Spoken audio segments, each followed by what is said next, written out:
nothing in this civilization has been allowed to remain singular for a long time. God, religion, language, custom, cuisine, what you have, languages, everything is plural. So reason in India has to operate within the matrix of plurality. And anything which is an assault on plurality, or the idea of plurality, is an assault on India and therefore an assault on reason. Let us look at the record in the realm of institutions of the BJP governments. Let me start by saying that no significant institution of any consequence and prestige has been created in the realm of education, science, and the arts by any BJP government. The only exception, perhaps, is a tribal museum in Bhopal, which incidentally was done by those who were trained many years ago by what may be called now anti-nationalists. But that is the only single institution the BJP governments, wherever they are ruling. And therefore, the only cultural institution they support, sustain, nurture is the self-confessed cultural organization called the Rashtriya Swayamsevak Sangh. This is the only institution which they support and sustain and nurture and are guided by. And what is the record of the RSS in that respect? It's a political organization upfront. They have existed for 90 years. And they have failed in their project. The project of converting this country into a Hindu nation. Now let us remember 90 years of failure and 2 years of exuberant enthusiasm to achieve that doomed goal. This is one. The other is, what have they done in the realm of culture? RSS has never been interested in literature, in the arts, in any of the more recognizable manifestations of culture. They have reduced culture to physical exercises, to Bharat Mata Ki Jai, and such other ritualistic notions of culture which are really not critical to any cultural expression or articulation.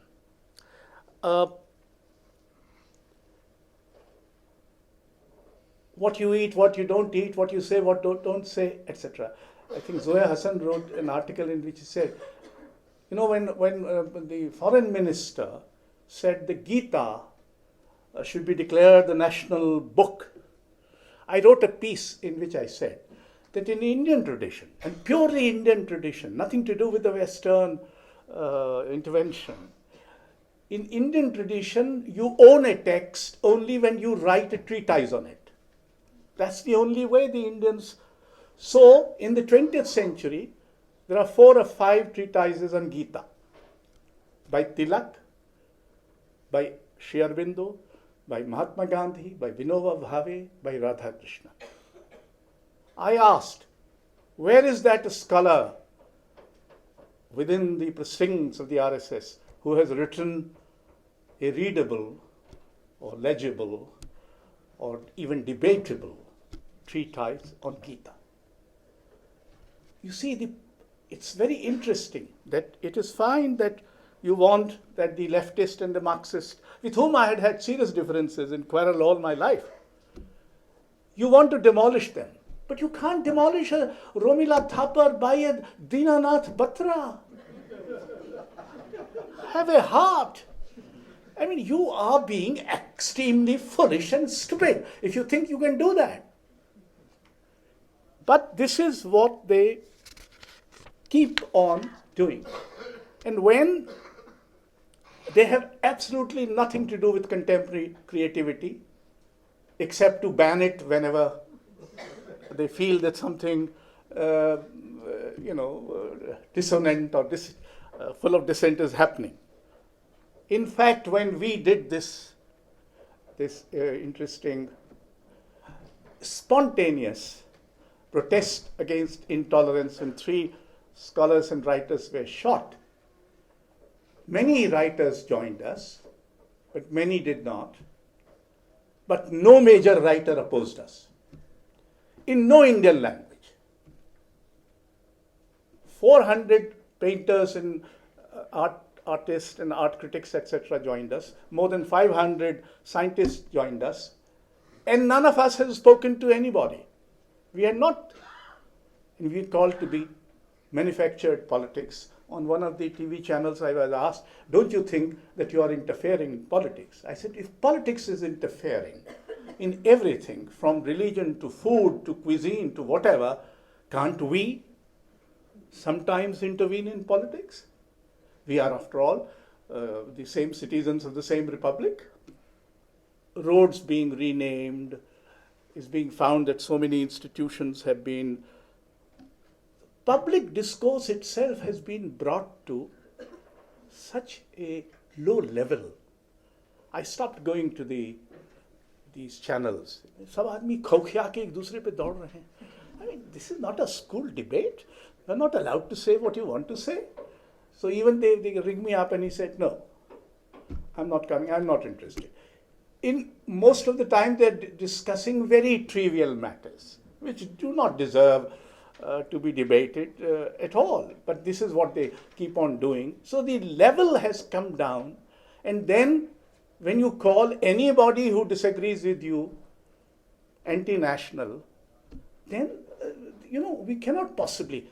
If a country which does not take care of its poor and the underprivileged, if a country which cannot take care of its plurality of faith, religion, belief, argument, etc., if a country cannot even remember what has happened in its freedom struggle, it is perhaps a country which one must rebel against.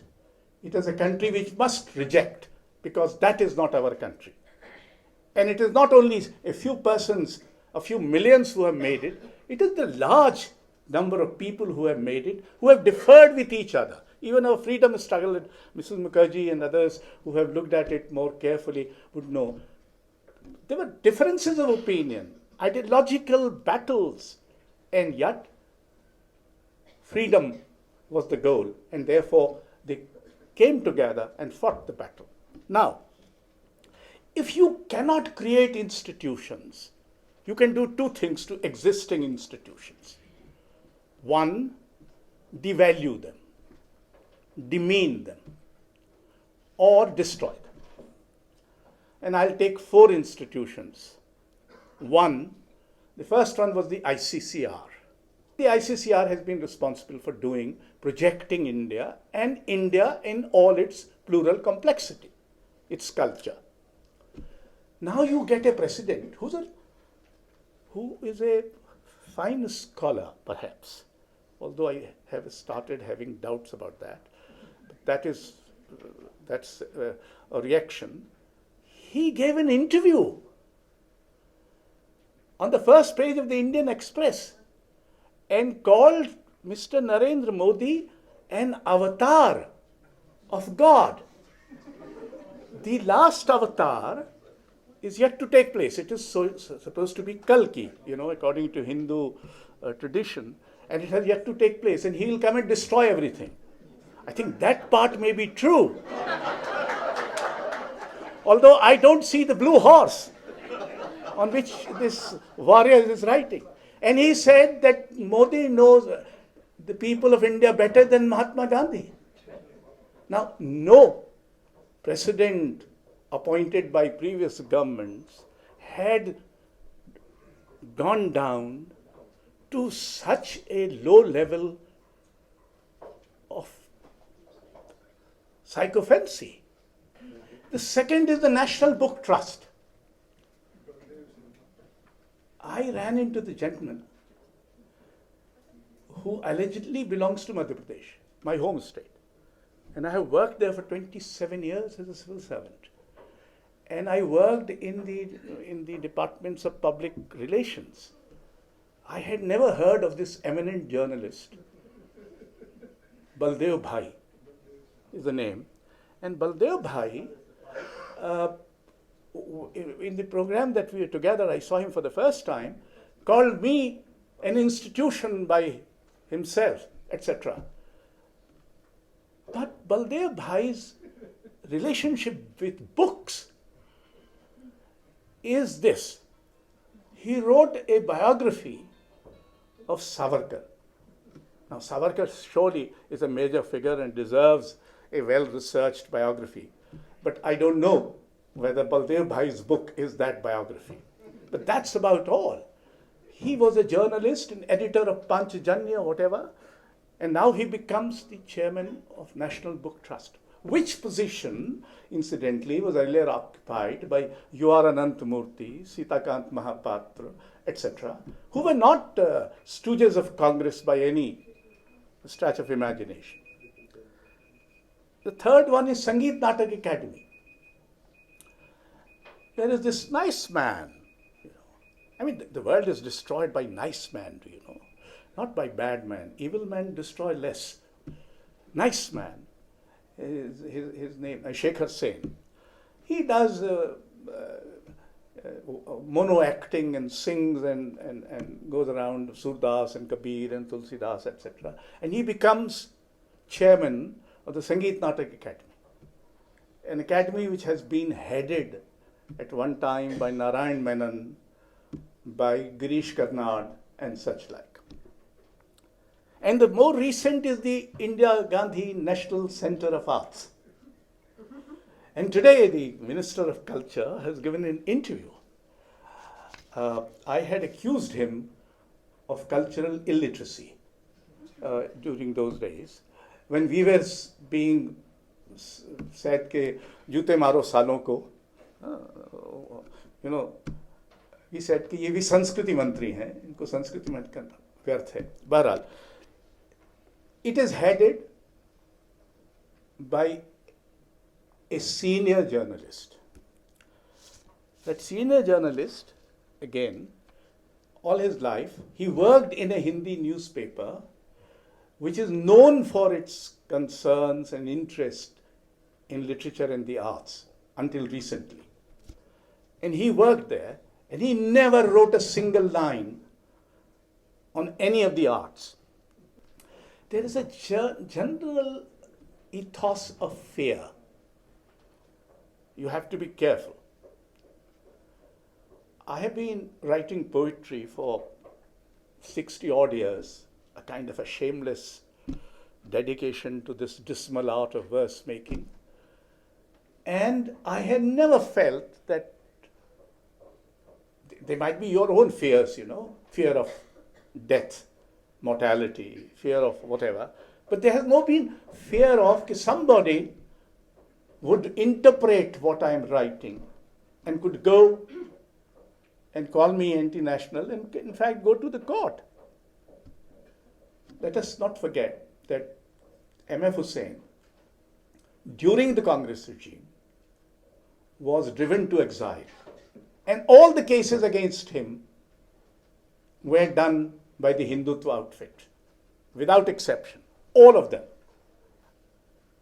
The media seem to have been driven to a point where it fails to believe. The politicians believe that everything anybody does is inspired by politics. I was very disturbed by this, that they don't believe that we can act on our own. We might be wrong. You have every right to disagree. Fine.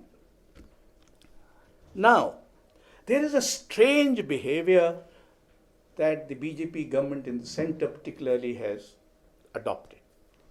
All the ministers will say all the right things, constitutionally correct.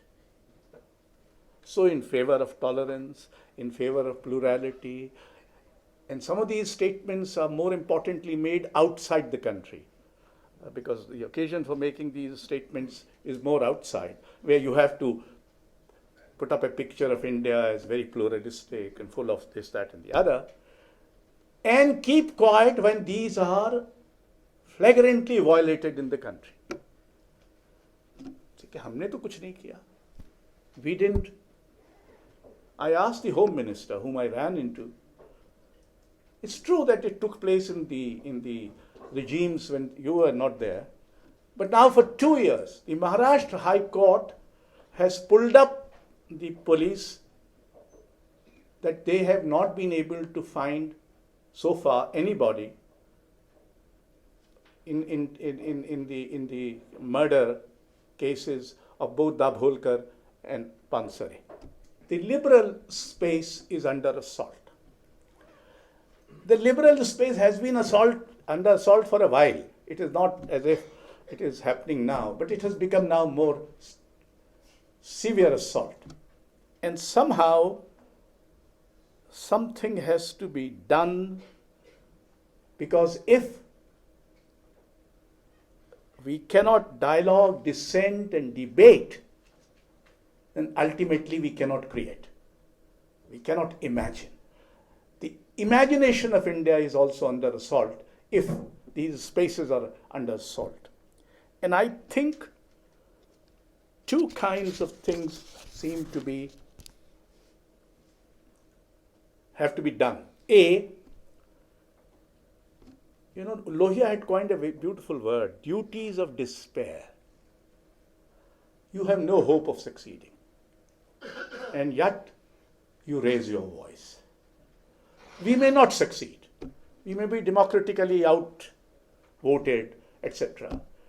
But we must not cease from raising our voice. This is one. The second is that I think we need a large campaign for 3 cardinal values which have been given to us by the Constitution: freedom, equality, and justice.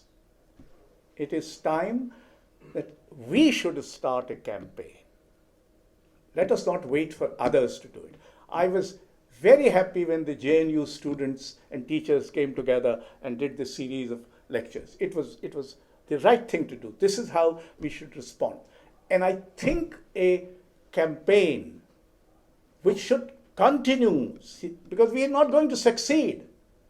You see, like Hemingway's character says, we can be defeated but not destroyed. Thank you.